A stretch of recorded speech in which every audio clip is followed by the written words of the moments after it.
Sunkara. I am a Kathak dancer and I've given more than 400 performances. I have recently been awarded the Bismillah Yuva Puruskar by the Sangeet Natak Academy, which is the highest honor for an artist below the age of 40. And as she mentioned, I'm the Dance Academic Head for the World Forum for Art and Culture under the aegis of the Art of Living Foundation, which reaches out to more than 180 countries. So if I told you I started dancing at the age of 2, would you believe me? Yes? No? You have to add another 2 to it. My journey is one of belief because my first dance class happened at the age of 22. Unlike most other dancers, I did not start learning as a child, but it was while I was pursuing my PhD in chemical engineering that I had my first dance class, not in India, in the USA, from an American Peruvian teacher. So I started off with that just because believing that I would be a Kathak dancer one day was not something that I ever thought of. I always thought I would be in a university, much like the campus that you all are in, teaching chemical engineering. But life and destiny had some other plans for me. And this is where I come to the first aspect of when we think of the power of believing. As an artist, and even as a student, and as Matt spoke about, failure. As an artist, many a times, things don't go as planned. Like today, the mic did not start as planned, but there are worse failures that happen on stage. And these failures teach you that how you can come back to the stage. I used to initially get very upset. Oh my goodness, this performance did not go well. What is the entire community going to think about me? एक तो बचपन में शुरू नहीं किया dance करना. Always that was like a dagger hanging over me that I have to prove myself at every point that this engineer can dance. But my mom said, listen, those famous film stars, they have flops and they still go back and make another movie worth many crores. So I think you can go back and dance again. And that is where I found that the power of believing that yes, you can go back and be successful again. This I think applies to every field. That there could be a bad examination, there could be a bad interview, a bad performance, but we can go back. And it is that belief that yes, I can do it, that is what takes you forward. The next incident that happened in my journey is that I had multiple injuries, a spine injury, multiple ligament tears, and an injury in my heel. So the doctor said, and especially this doctor was our family friend, he said, beta, you better go back to chemical engineering. You were at the top of your class. Why do you want to continue and be a dancer? I think it's not going to happen with your body. But at that point, again, I did not give up. And I feel that is the second power of believing. The second strength that comes in is that you can heal yourself just by believing. Our body, it responds to what we believe. And believing that yes, I can overcome this, the physical obstacle of what my body cannot do, and get back to what we want to do. That was another lesson that I had in that journey. During that journey is when my spiritual guru, Sri Ravi Shankar ji, you heard Virat Chirane ji this morning, and the belief that he had that yes, this is the path, because when I went to him as an engineer, he said, no, you better focus on Kathak.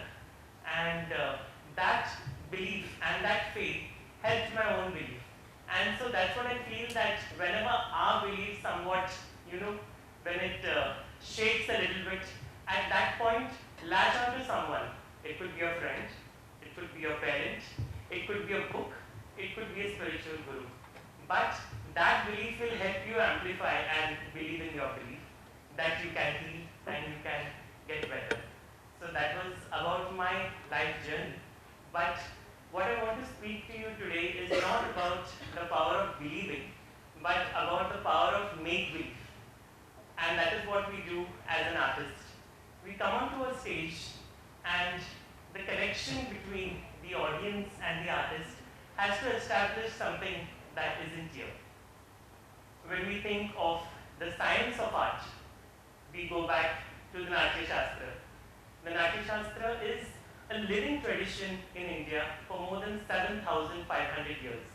But its written tradition dates back 2,000 years.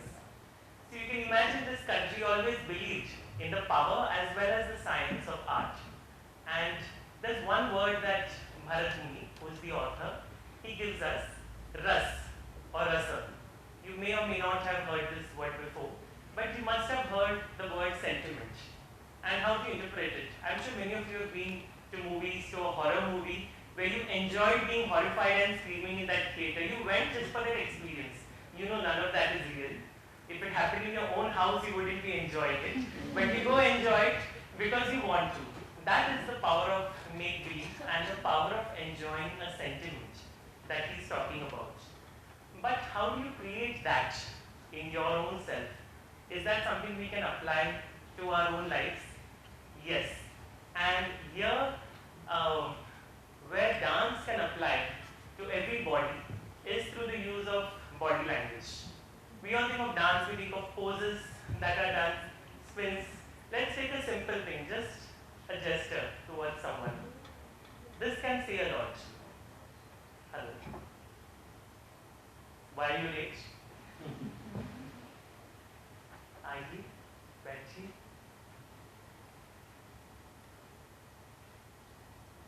You are. The same gesture, but what changes is the body language that goes along with it. So while each of you are sitting here, there is different body language that is happening.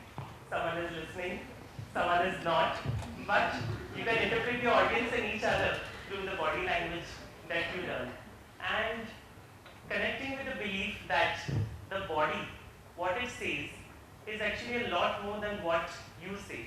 Interpreting somebody's body language through dance, that is the power of make-believe. Today in this campus, as I was walking by, it's such a riot of beautiful spring colors. I'm jealous of all of you. And I was wondering, why do people sit in the room and listen to us when they can be outside enjoying that beautiful nature?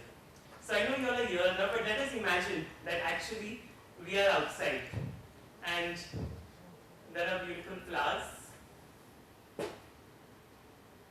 blooming, the bees, and this beautiful breeze that is blowing, the fragrance.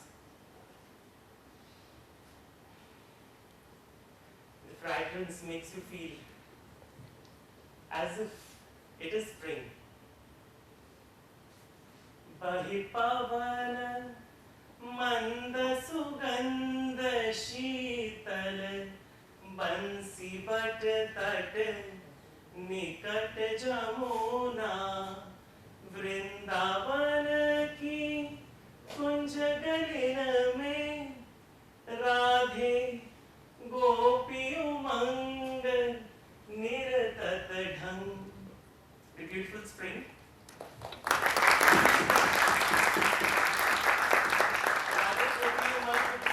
Couples that are there on this campus that enjoy.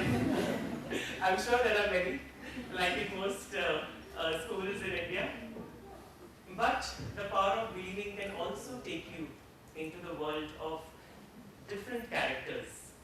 And let us imagine now we have this beautiful red carpet that is the symbol, I think, of TEDx talks. The speakers are supposed to stay on it, and that is like the hot seat that we have to be on. Now, let us imagine that what does red tell us? It tells us stop. It tells us danger. What does the red color tell us? Usually the color red, other than on the red carpet, when we see it, especially a red circle, it's always stop. Now, let us change that. Let us imagine this to be a safe zone. Very nice ground. There's nothing wrong with this. And what is on the rest of the ground? Let us go to a battlefield. A battlefield, not of this era, but back to the time of the Kurukshetra. On this battlefield, at the end of the 18 days, lie the bodies of hundreds of Kauravas. And at that time, you can imagine, like in large-scale battles, it's not possible to take away each body. That body is being taken up by nature. The vultures, the flesh and the mass is mixing with the ground. So you see it's becoming ugly now. From spring we are going into this ugliness. And now we have a character. The character is Gandhari, the mother of the Kauravas.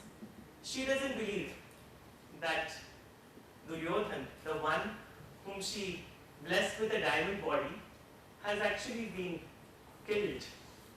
She says, I will go check for myself. And she goes on to the battlefield. Gandhari, who has forever shut her eyes. Avig ko rath banaकर चली गांधारी चिता भूमि ओर. Agitation in her mind, she goes towards the battlefield. रंगभूमि पर ढूंढ रही अपने पुत्रों के शव मूर्ति वो. She searches for the bodies of the children. She can't understand what it is. The softer.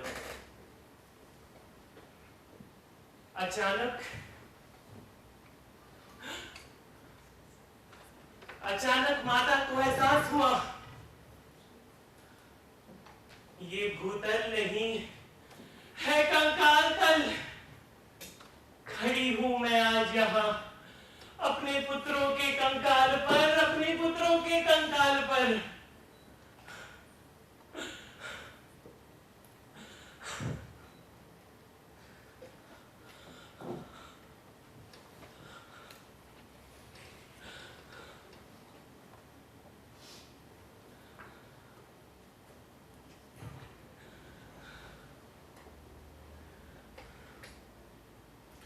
Gandhari. All she can see is skeletons all around her. Could you see them? I sure could see them. And that is when make-believe becomes a part of a dancer's life. But why am I talking to you about make-believe? When we think of our body, the body is the sthul sharir, or the physical body of bone, flesh, mass, our hair. And then we go into the sukshma sharir, that is our psychosomatic inner self, that we all connect with our personality, the second stage. And the third stage is where we think of the karana sharira, or what many of us call as self, inner self, atma. This morning we saw A plus B equal to C, self-awareness plus self-belief leading to self-confidence. So that self, when we experience an emotion, I'm sure some of you would have come across, maybe some of your friends, they're very afraid of dogs, or lizards, or of fire, or of cockroaches. Why? Why were you born sometimes feeling afraid of something? What is it that this impression that is carried within the Karana Sharir? That is bhav, what we think of as emotion. And emotion can transcend from our body into a psychosomatic self, into the inner self. And that impression which we carry within us is what can be hidden within our subconscious also. So as a dancer or as an artist, we reverse that. We take the emotion and from inside we bring it out to the outer body through a narrative. And that is when the discharge happens of the emotions from within. Some of you may have experienced it. Is there anyone here who's a bathroom dancer? Bathroom singer? Yes, there are some bathroom dancers out there. So when we think about Shiva, the Nataraja, you know now Natu Natu won the Oscar. The word Nat comes from the word Nataraja, meaning the one who dances. So when we go there, Shiva never invites you to come watch him dance. Shiva is Digambar. He's dancing in the cosmos. He's dancing there all by himself. If you go there, he would be very angry. But Krishna says, come, let us dress up. Let us wear beautiful outfits. Let us come together in connection and dance together. Just like we don't invite anyone into a bathroom to watch us dance, but we'll be very happy doing that in a club, in a party, in a disco, in a wedding, sangeet, or wherever it is that you dance, a stage, a proscenium. So this connect of an emotion within, manifesting outside yourself, manifesting outside your body, that is the connection going from Nataraja to Natwar Krishna. That is why we have these two dancing gods in India. And each time you feel an emotion in your life, I think awareness is where you can connect with what is that emotion doing to your body. And many a times, even those who are not trained in dance, once you start understanding how your body reacts to an emotion, that is a great sutra for you to have. Because then you would be able to understand your own body language, your own subconscious, and be able to see what is it that, as Sir said, you are not noticing in things that you do not notice. So we have to begin noticing with what our body is telling us. That is what the dance of make-believe teaches us. And that is when I come to my third and last point of the power of believing. That is, in the power sometimes of make-believe, of the inner story within you, of the inner dream within you, of that imagination. Because that is more powerful than you give it credit to. Because it is in that make-believe that beliefs originate, and within that, beautiful narratives of life. Thank you.